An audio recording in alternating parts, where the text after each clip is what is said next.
Slow গাইয়ে।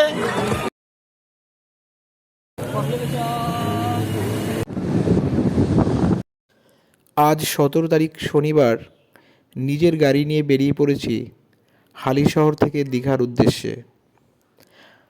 আমরা এখন ঈশ্বরগুপ্ত সেতুর ওপর দিয়ে যাচ্ছি। বাদিকে দেখতেই পাচ্ছেন নতুন ব্রিজ তৈরির কাজ চলছে।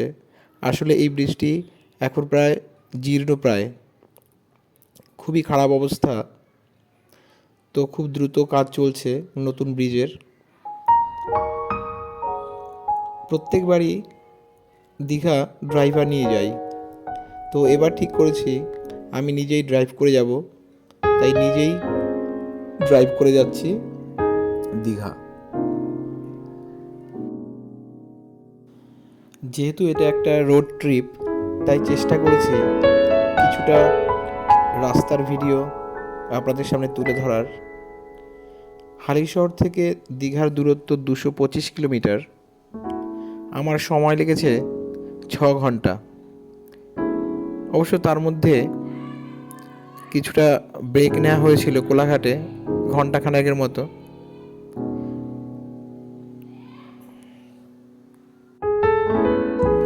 আমরা এখন যাচ্ছি ওল্ড দিল্লি রোডের ওপর দিয়ে। এখান থেকে আমরা প্রথমে পৌঁছাবো ডানকুনি। ডানকুনি এখান থেকে প্রায় 14 থেকে 15 কিলোমিটার।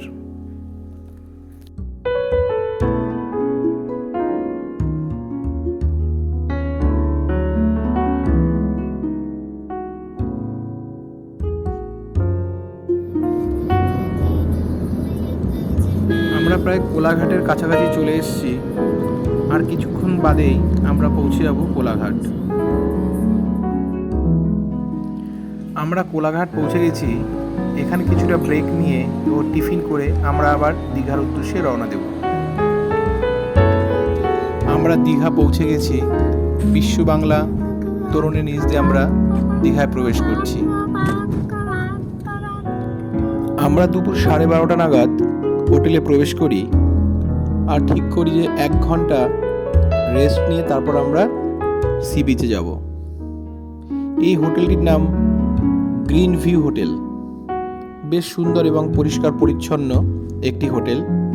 এটি ওল্ড দীঘায় সি বিচ থেকে প্রায় 500 থেকে 600 মিটারের মধ্যেই রয়েছে।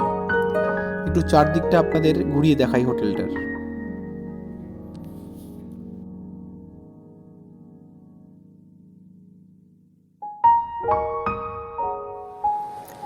ঘন্টাখানেক রেস্ট নেওয়ার পর আমরা চলে এসেছি ওল্ড দীঘা সিহক বিচে। এই বিচটাই একমাত্র বিচ যেখানে বোল্ডার ফেলা নেই এবং এখানে স্নানের খুব উপযুক্ত একটা জায়গা। তাই প্রত্যেকবার দীঘা এলে আমি ওল্ড দীঘাতেই থাকি, কারণ ছেলে স্নান করতে প্রচণ্ড পরিমাণে ভালোবাসে, যার জন্য প্রত্যেকবার দীঘাতে আমাকে আসতেই হয়। তার কার্যকলাপ একটু দেখে নিন আপনারা। যে কদিন ছিলাম প্রত্যেক দিন প্রায় 2 থেকে 2.5 ঘন্টা সমুদ্রে স্নান করেছি।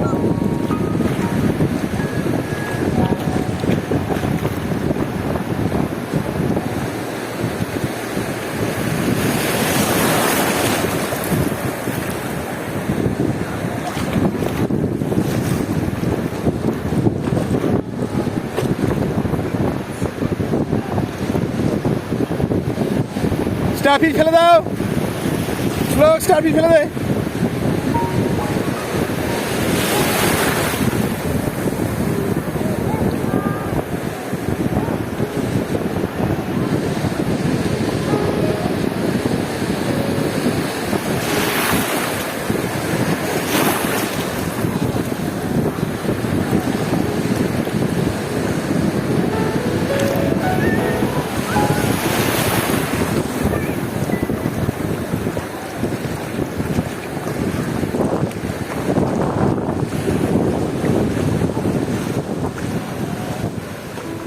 প্ল্যান করেছিলাম সন্ধ্যের দিকে নিউ দীঘা যাব, কিন্তু বাদ সাধলো আকাশ।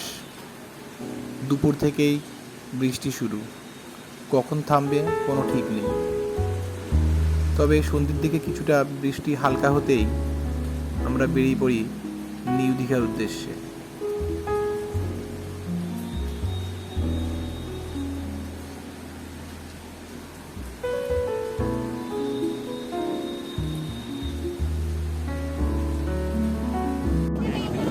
আমরা চলে এসেছি নিউ দীঘা সমুদ্র সৈকতে এবং চাঁদের আলোয় অপূর্ব লাগছিল সমুদ্র।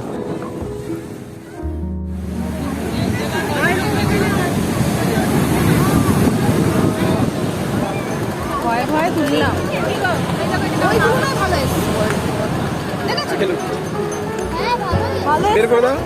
আর উড়িয়ে দিও না, 40 টাকা করে দাও।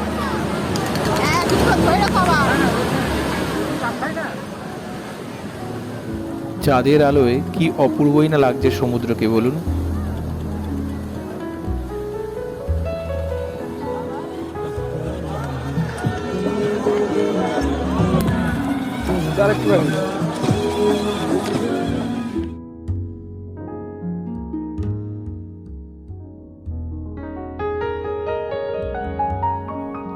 ওল্ড দীঘার সমুদ্র সৈকত খুবই সুন্দরভাবে সাজানো হয়েছে। অনেক আলোকসজ্জাও রয়েছে ওল্ড দীঘার এই সমুদ্র সৈকতে।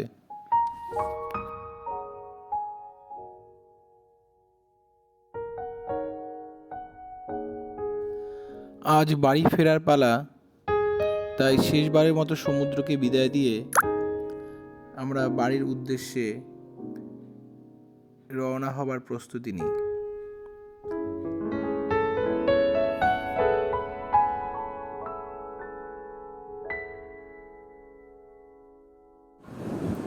বাড়ি ফেরার সময় সত্যি মনটা খুবই খারাপ হয়ে ওঠে। মনে হয় আবার কবে আসবো কে জানে।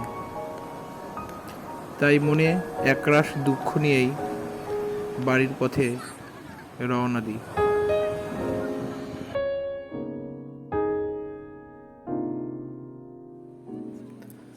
বাড়ি ফেরার সময় মেরিন ড্রাইভের রাস্তা ধরি এবং কিছু দূর এগোতেই এই অপূর্ব দৃশ্য দেখে আমি দাঁড়িয়ে পড়ি আর ক্যামেরা বন্দি করে নিই এই সুন্দর একটি দৃশ্য। দুটি ছোট লঞ্চ সমুদ্রে মাছ ধরতে রওনা দিচ্ছে। কি অপূর্ব সুন্দর এই দৃশ্য। আমরা এখন মেরিন ড্রাইভের রাস্তা ধরে বাড়ি ফিরছি। কি অপূর্ব সুন্দর দেখুন, রাস্তাটা করে যায় একদম সমুদ্রের পাড় দিয়ে। যখন সমুদ্র প্রচণ্ড উত্তাল হয় তখন এই সমুদ্রের ঢেউ এই রাস্তার উপরে এসে পড়ে।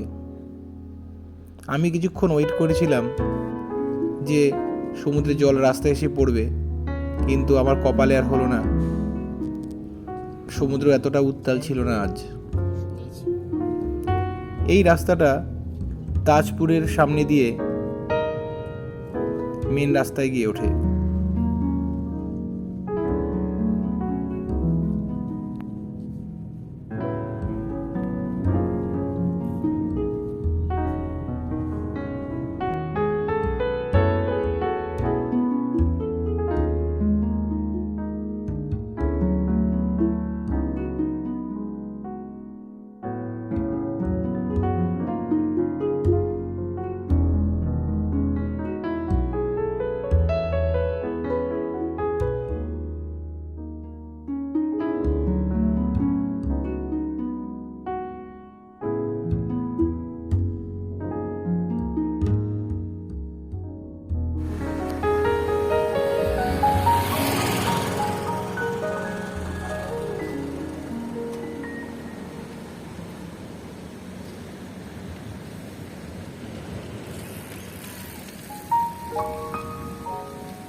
বাড়ির পথে রওনা দিয়ে দিয়েছি। 5-6 ঘন্টা ড্রাইভ করার পর বাড়ি পৌঁছবো। মাঝে কোলাঘাটে একটা লাঞ্চ ব্রেক নিতে হবে, কারণ আমরা বেরিয়েছি সকাল 10টার সময়। বাড়ি পৌঁছতে পৌঁছতে লাগবে 5টা। আমার এই ব্লগটা যদি আপনাদের ভালো লেগে থাকে তাহলে অবশ্যই লাইক, কমেন্ট এবং শেয়ার করবেন, এবং ভালো লাগলে অবশ্যই সাবস্ক্রাইব করবেন। দেখা হবে আপনাদের সঙ্গে আবার অন্য একটি ভ্রমণ সংক্রান্ত ব্লগে। ধন্যবাদ।